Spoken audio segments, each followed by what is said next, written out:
what a hard-fought race from our two 450 championship contenders. We've seen some mistakes from both riders, but wow, were both riders pushing so freaking hard tonight. It was tooth and nail. Every single lap was both those guys giving it their absolute best, pushing it to the limit, making a mistake, recovering. It was just that yo-yo effect the entire time on the track between Cooper Webb and Chase Sexton. It seemed like right when Chase was able to kind of catch up and really get on his rear wheel, then for some reason he elected to start jumping the whoops. You know, and that, I thought realistically, that was probably one of the biggest no-nos that he ended up doing. One last look at that. I think if he kept on skimming the whoops, I think this would have been a different outcome. I really, really do.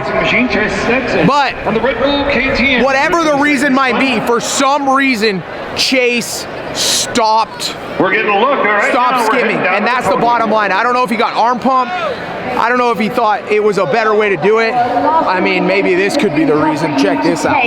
We saw you down there leaning against the podium. Was that relief? Was that exhaustion? What were you feeling? Look at this. All over everything, man. It's been a heck of a fight, and I was rough 2 weeks, especially last week. So like you said, it was much needed tonight. It was an incredible main event. I mean, we were going for it, and I made one little mistake. I knew he was going to make this. This could, that could definitely be the reason. We saw the first mistake happen where Chase Sexton jumps off the track. He doubles right here. It looked like he caught that kicker right there. And then it sent him off over the Utah Sports Commission right over there. But this was definitely whoops. Once again, one of the deciding factors. Look at how deep these are. These are freaking gnarly. Man, just awesome. The All-Star Racing Team, Fly Racing. Wow. Alpine Star, 100%. Wow. Does this give you some perspective? I'm standing in the whoop. Jeez. Cooper Webb takes the W, extends the points. I'm not sure right now if he's 12 ahead of Chase now, or he was 12 ahead of Chase before this race. We'll have to wait and find out. But Ken Roxon rode better. Foots definitely seems to be getting better. Justin Cooper, man.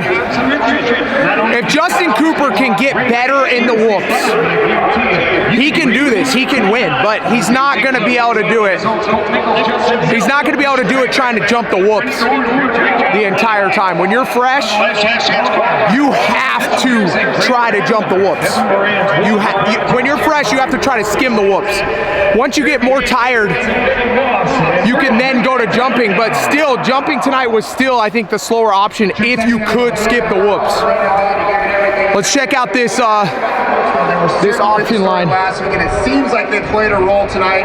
You went from this was the inside. Walk us through your thought process of that decision. Yeah, it was just hard. I knew I could skim them for a little bit, but I was just using a lot of energy doing that. They're really far apart, so just wasn't getting too much drive, and Cooper wasn't losing too much time jumping. So once the jump wow.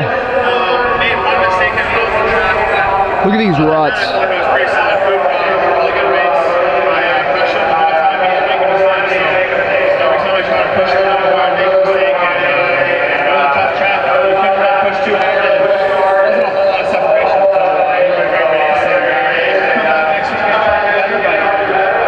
This option line, that race, but I thought worked out fantastic. It was definitely one of the deciding factors. Inside ended up being faster, but let's look at this rut. Oh my gosh! Chase Sexton finds himself 12 down. Ken Roxon in the third spot, and Justin Cooper keeps impressing this season. What? All-Star Racing Machine back in the fourth. That is so deep. Points down, and that's a battle we've been watching the last couple of rounds. Chase Sexton, minus 12, Ken Roxon, minus 54. Big blow to the championship. Huge blow to the championship this weekend. It's gonna be tough coming back from that.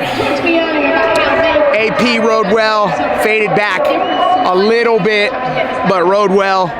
Dylan Ferrandis really came back and put a charge on. I think towards the end he made a few mistakes, but overall rode well.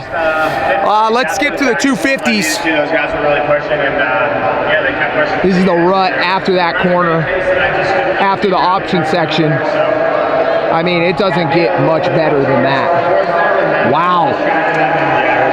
Wow. Let's go, boys! This is that 3 in. Wow, tough. Good dirt here in Pittsburgh. I definitely hope we come back, but let's move on to the 250s. Wow, Seth Hamaker. Great job by Justin Cooper. What happened on the first lap? He got out of the gate absolutely terrible, then like stalled it or did something funky on the step on, step off. Then was like a pinball. He was like a literal pinball after that, and just dropping back, and then for the next few laps, he could not figure out how to get going. Once he got some clear track, wow, totally different story.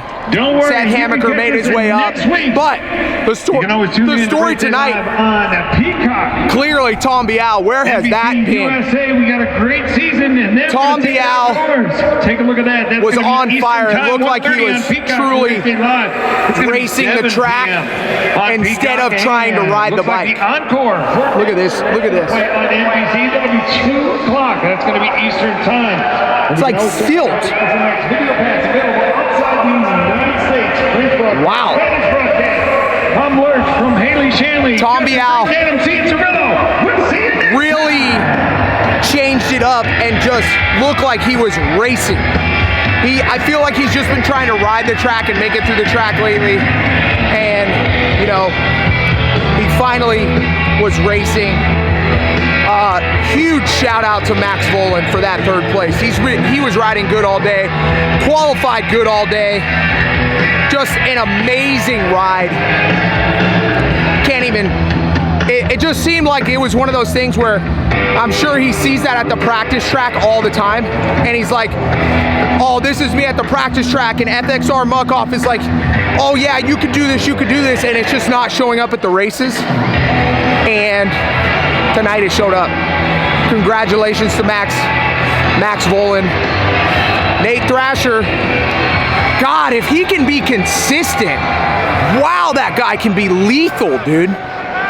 Nate Thrasher, such a good starter, such a fast rider when he's on. You know, here, let's check out this step on, step off. Look at that big old hole. Wow, couple rocks there. But yeah, Nate Thrasher, if that kid can just get a little more consistent, he could be so dangerous on the track. Unbelievable.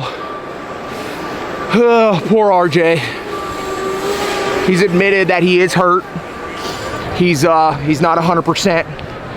And I think you could tell when he came out of the gate, he didn't see Seth in front of him and he knew he just had to beat him. And that was like the story for RJ. But I think when he backed off like that, I don't think it helped him with the mistake that he made where he went down. Because instead of having the points lead right now, I think he's in 2nd, and Seth Hamaker and Tom Bial are tied. Don't quote me on that, but you know, RJ could have for sure had the red plate going into Salt Lake, which could be good or bad. I mean, at this point, Tom Bial, Seth Hamaker, and RJ Hampshire, this is a 100% winner take all scenario. Let's check this out. This is the off camber section. It's the last section. Definitely one of the more difficult ones to figure out tonight. You can see the double on the outside. There's a low line, and then there was this 3 line right here. Wow, tough track in Pittsburgh. Developed so well. Dirt was amazing. Wow, Dirtworks did a fantastic job with all the rain and the tarps. If you've seen it this morning compared to what it was right now, it's just phenomenal what those guys do. We're going into Salt Lake, 450s. Big wind out of the sails for that championship, but man, the East Coast division, it's winner take all in Salt Lake. Can't wait. See you guys next week in Denver. Track Talkers, peace.